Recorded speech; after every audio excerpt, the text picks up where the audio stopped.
Hi, this is Leslie here at the Curious Gardens, and we're doing a webinar on our native pollinators and the native plants you can plant in your garden to bring in the native pollinators and native bees and beneficial insects. Here in Central California, we're inland, so it gets very hot here. We're zone 9B, but there's a lot of plants that you can plant even here that'll bring in all of your native bumblebees, native bees, and we're going to explain a few of those to you. So there's so many interesting and easy to grow native plants for our area here in Central California, and we're going to take you for a walk through our gardens and just show you some of our favorites and ones that are easier to grow for beginners. So come along with us and enjoy the walk. So we want you to have a great experience growing natives. Probably the easiest and first ones I'd start out with would be your salvias. This is Salvia chamaeroides marine blue, and it has a long bloom time, loved by pollinators and hummingbirds. This draws in a lot of hummingbirds even this time of the year, and we're in February right now. Okay, and this right here, this gorgeous smelling plant, this is our native white sage. Look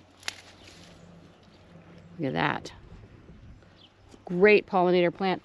The spikes of flowers will get, 6-8 feet tall, covered in white blooms, and be covered with bees and pollinators. They really love this. And then this salvia right here is our Salvia clevelandi. So this is a Cleveland sage. If you see the little purple flowers, another amazing pollinator plant. And you leave the seed heads for the birds because the birds will love the seeds on these. And then back here, this is one of the native buckwheats. I believe it's St. Catherine's lace. I'd have to double check. It produces massive flower heads. These are spent, but useful to so many different pollinators and bees. It's a great full sun, low water. And this is one of our native sages, Cleveland sage, which is in bloom right now. Another excellent one. And we leave the seed heads again for the birds. We have Gaillardia down here. Great plant, easy to start from seed as well. Perennial, loved by the butterflies and the bees. And then we just put in a Fremont mallow, which will become a big shrub. It is a wonderful native plant. And this, one of my favorites, apricot mallow. This blooms almost 8 months out of the year here, and it provides pollen and nectar for so many different pollinators here. And the asters, everybody should have asters and goldenrod in their garden because you have the dark purple and the yellow blooming in the late fall when nothing else is blooming, and it provides wonderful nectar for all our pollinators.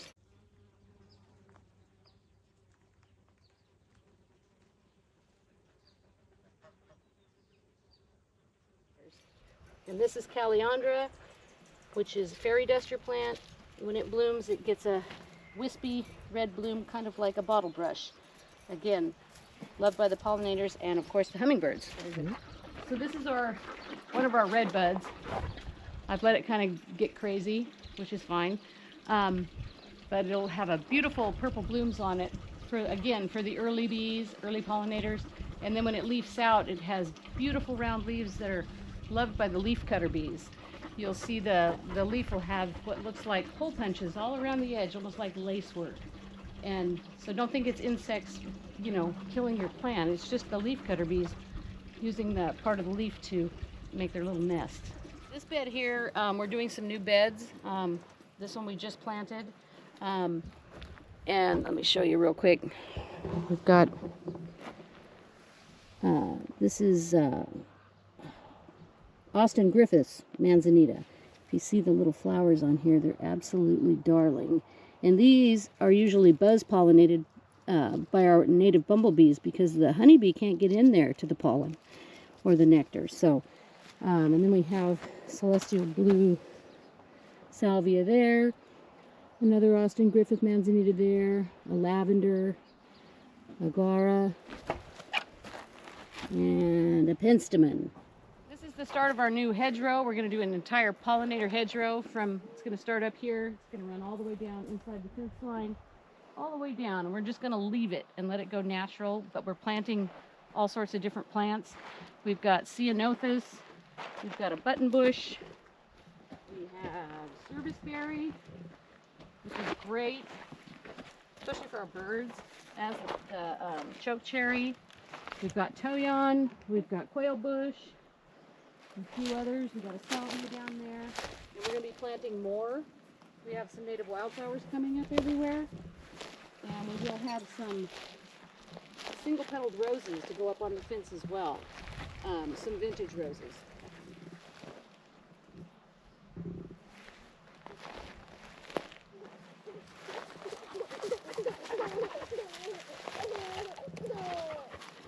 Excuse me, Billy.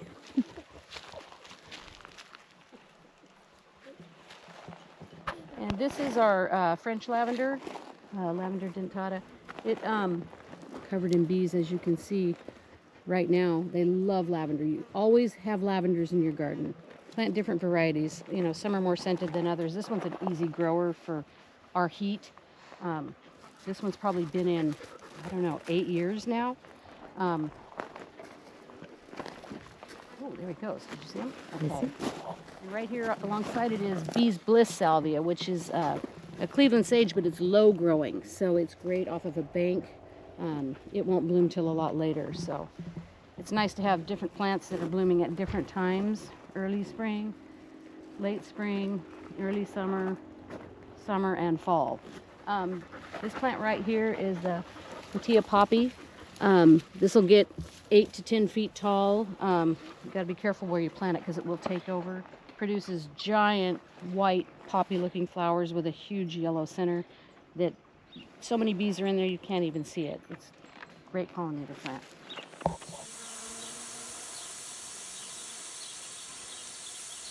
Over here, I have a lavender plant that's trying to come back, but we're going to replant.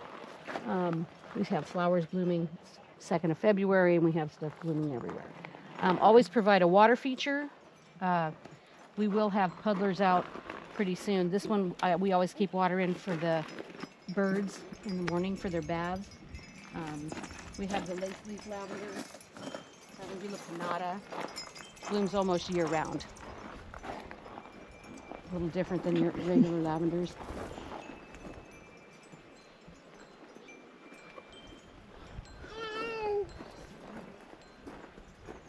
And then this, one of my absolute favorites. It's not really a native, but it's the Teucrium azurium. It's the blue azure Teucrium, and it is covered with honeybees right now, but it'll have bumblebees, and it blooms almost year round.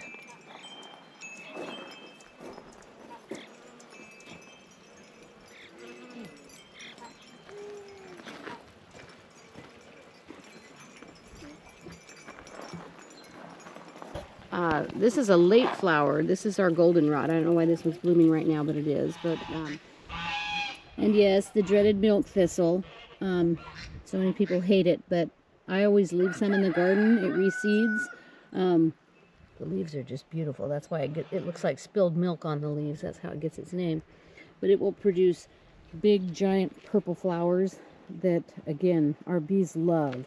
So we always leave a few of those in the garden. So this is a new ceanothus we just put in. It looks very cute already. It's called Puget Blue. So this is a new one. So we're going to give that one a try. And then over here we have a brush pile. We put in another apricot mallow here. And then we'll be planting this whole bank side with new pollinators.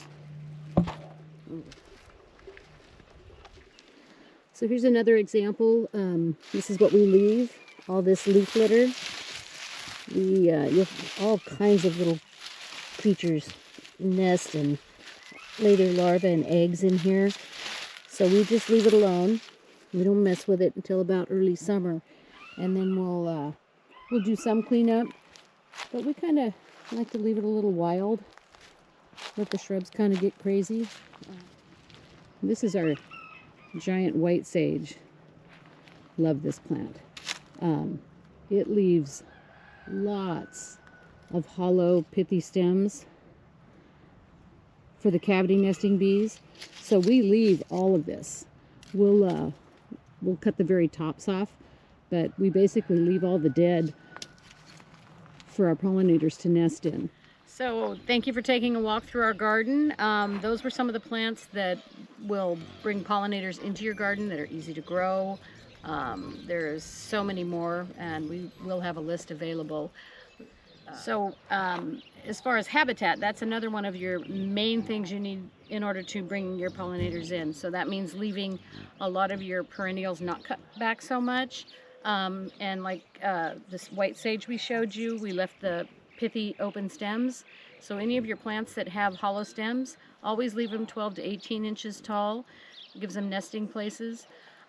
Leave some open bare patches of dirt, because 70% of our pollinators are ground nesting, and some of them nest in bare ground, and the others will nest under your leaf litter. So leave areas of leaves and twigs. That's where they will lay their eggs, make their nest. A lot of our pollinators overwinter under the leaves, and so they need that habitat in order to reproduce.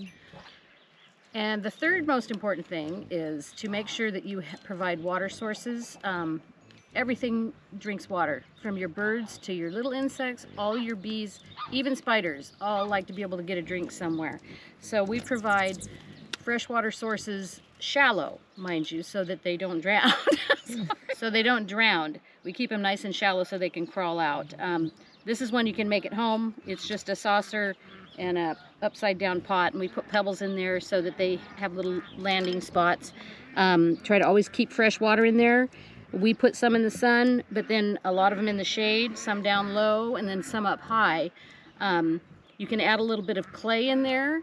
A lot of your butterflies get minerals from the clay, and your mason bees use it to build their cocoons and pack them shut. So you can add a little clay if you'd like. This is a bigger version that we use. We make a lot of these ourselves, and the hummingbirds enjoy them as well. And we place them, just on a stump or at different levels in your garden, so that there's options for all of your insects to get a drink somewhere. So we appreciate you walking through our garden and just seeing kind of what we have planted here in our own gardens. Try to add to it every year. But our native plants will bring in a lot of our native bees, which in California, there's about 1,600 different native bees, not including other pollinators that we have out there. But I can show you some that we're getting ready to put in. Quail bush. It's a great native plant here. Also great for the birds. Not a native, but more for our herb garden. We have the Augustaki, which, whoops, that one's broken, but hummingbirds and bees absolutely love this. And thyme always goes in the herb garden, provides a lot of flower for the bees, as does sweet alyssum. And we're putting in some more manzanitas. This one is, looks like sunset. It's a different variety. We haven't had this one before, but we're going to put this one in along with the Dr. Hurd that we have. We also have another new native sage that we're putting in called Terra Seca. It's a cross with the black sage. And this one I think is a low growing. So we'll see how that one does this year. So we also, we order from a lot of seed companies. We have botanical interests. We do hyssop, gaillardias, mignonette, which is, a lot of people don't realize it's an annual, but talk about bring your bees in. Wow. Smells absolutely wonderful. It's like honey. Anyway, I plant that every year just because I really like it. Herbs, we have, lovage, we'll have basil when it warms up, sunflowers, lots of sunflowers, select seeds, Lake Valley seed, of course Baker Creek, Mary's Heirloom seed, Lemon Queen sunflower, excellent, lots of sunflowers. And if you're not familiar with your native bees, there's lots of books available out there. We just happen to We brought this in this year, Native Bees of the Western United States by Crystal Hickman. Great source for bee identification, you know, like the mountain digger bee, wide-striped sweat bee. So they're great for helping you identify your native bees. And most of our native bees are solitary. They live in the ground. 70% live in the ground. They're ground nesters.